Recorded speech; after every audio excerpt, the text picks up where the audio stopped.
भाग्य का खेल। एक गांव में पारू नामक एक गरीब विधवा रहती थी। उसका एक पुत्र था। वह इतनी गरीब थी कि घर में 4 बर्तन भी ढंग के नहीं थे। लड़का अभी छोटा था। पारू ने बड़े प्यार से उसका नाम नसीब सिंह रखा था। मगर वह इतना बदनसीब था कि उसके पैदा होने के कुछ समय बाद ही एक बीमारी से उसके पिता की मृत्यु हो गई। पारो घर घर में चौका बर्तन आदि करके उसे पाल रही थी। उसे पक्का विश्वास था कि नसीब सिंह बड़ा होकर उसके सारे संकट दूर कर देगा और उसका बुढ़ापा चैन से गुजरेगा। इसी आस में रात दिन मेहनत करके वो अपने बेटे को पाल रही थी। नसीब सिंह था तो छोटा, किंतु समझदार बहुत था। संयम और धीरज की उसमें कमी ना थी। किसी भी बात को गहराई तक जानने की उसमें प्रबल उत्सुकता रहती थी। एक दिन उसने अपनी माँ से पूछा, माँ, हम इतने गरीब क्यों हैं? यह सब तो ईश्वर की मर्जी है बेटे। दुखी स्वर में पारो ने कहा, सब नसीब की बात है। मगर नसीब सिंह यह उत्तर पाकर संतुष्ट नहीं हुआ। वह बोला, ईश्वर की ऐसी मर्जी क्यों है बेटा? यह तो ईश्वर ही जाने। अगर ईश्वर ही जाने तो ठीक है, मैं ईश्वर से ही पूछूंगा कि हम इतने गरीब क्यों हैं। बताओ माँ, बताओ कि ईश्वर कहाँ मिलेगा। पारो तो वैसे ही परेशान रहती थी, अतः उसकी बातों से उकताकर उसने कह दिया, वह जंगलों में रहता है, लेकिन तुम वहाँ ना जाना। लेकिन नसीब सिंह ने दिल ही दिल में उसी क्षण इरादा बना लिया कि वह ईश्वर को ढूंढेगा और पूछेगा कि आखिर हम इतने गरीब क्यों हैं। एक दिन वह जंगल की ओर चल दिया। जंगल घना और भयानक था। चलते चलते नसीब सिंह बुरी तरह थक गया, मगर भगवान की परछाई भी उसे दिखाई नहीं दी। अतः वह थक हार कर पत्थर की एक शिला पर जा बैठा और सोचने लगा कि भगवान तो यहाँ कहीं नहीं है, आखिर गरीबी दूर कैसे होगी। तभी संयोगवश मृत्युलोक का भ्रमण करते करते शिव पार्वती उधर ही आ निकले। उन्होंने बच्चे को वहाँ बैठे देखा तो उन्हें बड़ा अचरज हुआ कि यह अबोध बालक इस घने जंगल में बैठा क्या कर रहा है। भगवान शिव ने बालक से पूछा, तुम कौन हो बालक, और इस जंगल में बैठे क्या कर रहे हो? मैं ईश्वर को ढूंढ रहा हूँ। ईश्वर को? पार्वती चौंकी और पूछा, मगर क्यों?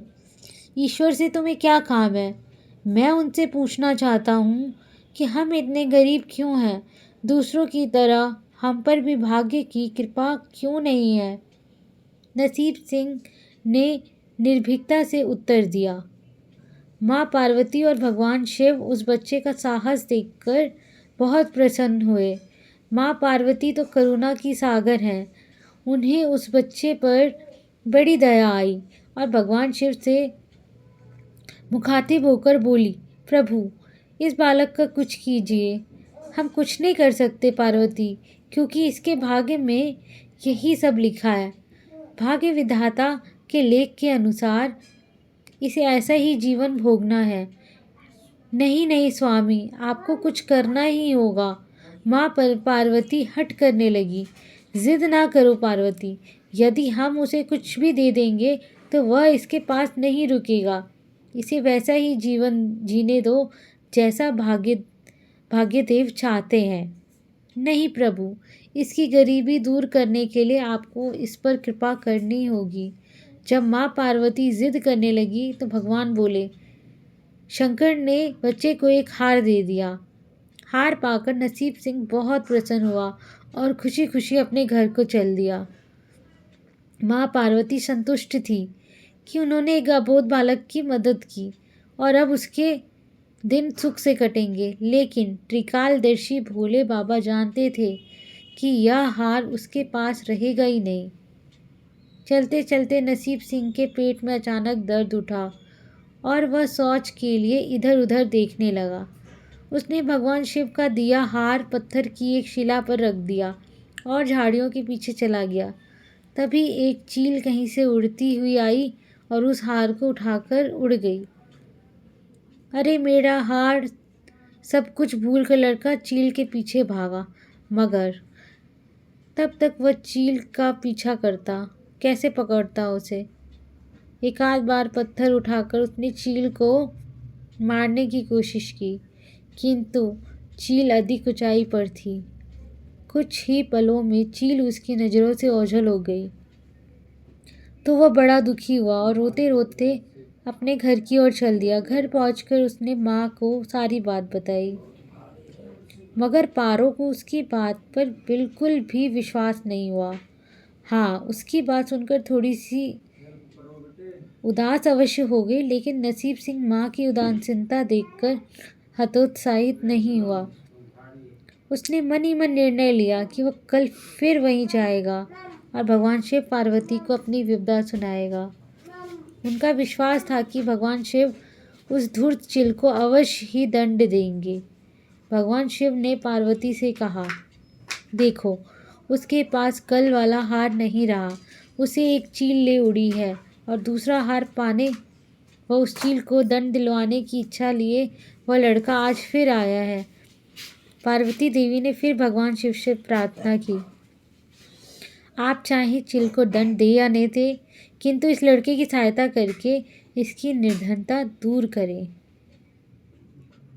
हम अब कुछ नहीं कर सकते देवी। यदि तुम जिद करती हो तो हम ब्रह्मा से कहते हैं, वही इस बालक की कुछ सहायता करेंगे। कहकर भगवान शिव ने ब्रह्मा जी को बुलाया और सारी बात बताकर आग्रह किया कि आप ही इसकी कुछ मदद करें। तब ब्रह्मा जी ने लड़के को हीरे की एक अंगूठी दे दी। लड़के ने अंगूठी जेब में रखी और खुशी खुशी अपने घर चल दिया। उसने सोच लिया था कि वह अब एक पल के लिए भी अंगूठी को अपने से अलग नहीं करेगा।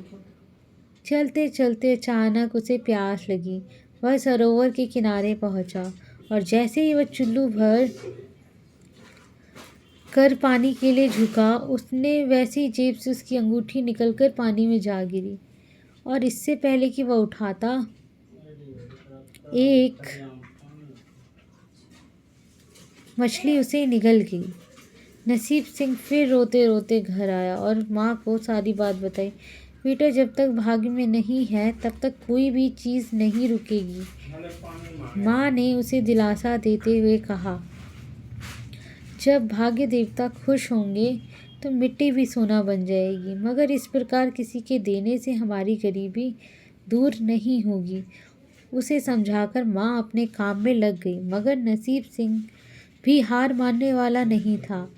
उसने मन ही मन सोच लिया था कि वह कल फिर जाएगा। तीसरे दिन वह फिर जा पहुंचा। शिव और पार्वती उसका यह साहस देखकर बहुत खुश हुए।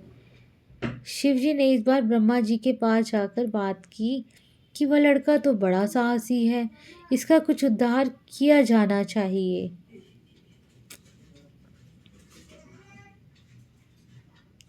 तब ब्रह्मा जी ने सलाह दी कि हमें भगवान श्री हरि के पास जाना चाहिए, वही इसका कोई हल बताएंगे। अतः वह श्री हरि के पास जा पहुँचे।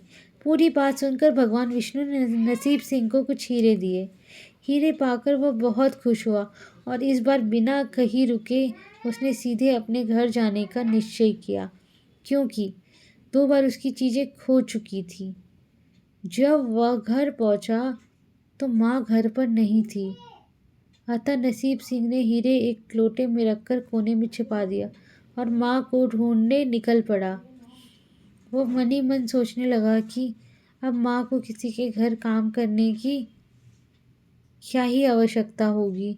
अब तो वह भी अमीर बन गए हैं।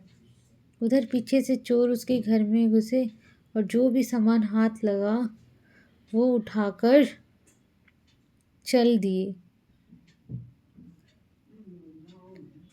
उस सामान में लोटा भी था जिसमें हीरे रखे थे। जब वह माँ के साथ वापस आया तो देखा कि हीरे गायब थे। इतना ही नहीं, घर का दूसरा सामान भी गायब था। अब तो उसकी माँ को बहुत गुस्सा आया। वह बोली, क्यों मुझे नई नई कहानी सुनाकर पागल बनाता जा रहा है। सारा दिन आवारा की तरह इधर उधर भटकता रहता है और शाम को पिटाई के डर से कोई नई कहानी सुना देता है। माँ की डांट सुनकर लड़का रोने लगा। वह तो केवल यही जानता था कि जो कुछ भी उसने बताया था वह सच था। डांट खाकर लड़के की हिम्मत और बढ़ गई और अगले दिन वह फिर उसी स्थान पर जा पहुंचा। भगवान भोले शंकर सोचने लगे कि इस पर इतनी मुसीबतें पड़ी लेकिन इसने हिम्मत नहीं हारी।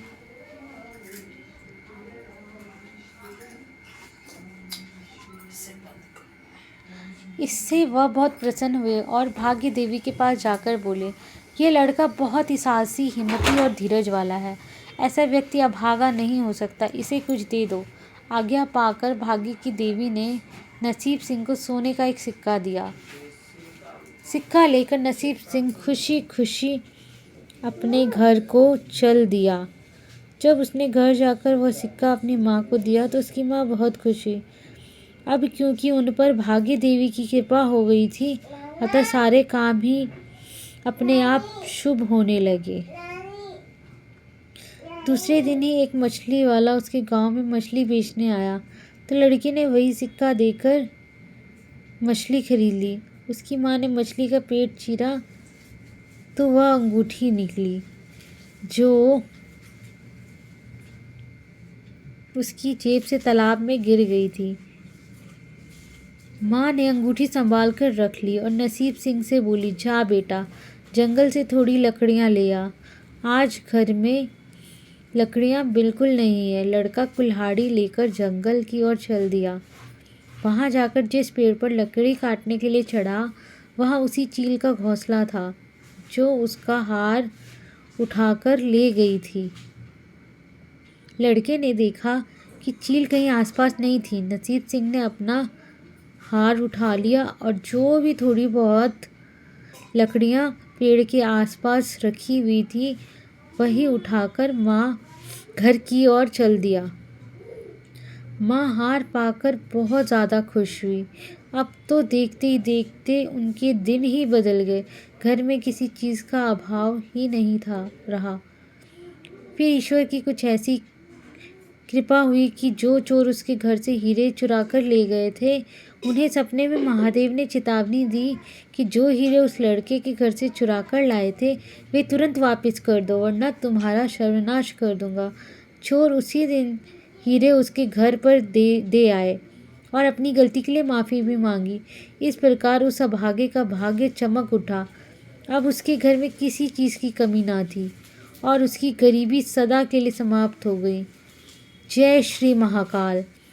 ऐसी और वीडियो के लिए हमारे चैनल को ज़रूर सब्सक्राइब करें। धन्यवाद दोस्तों।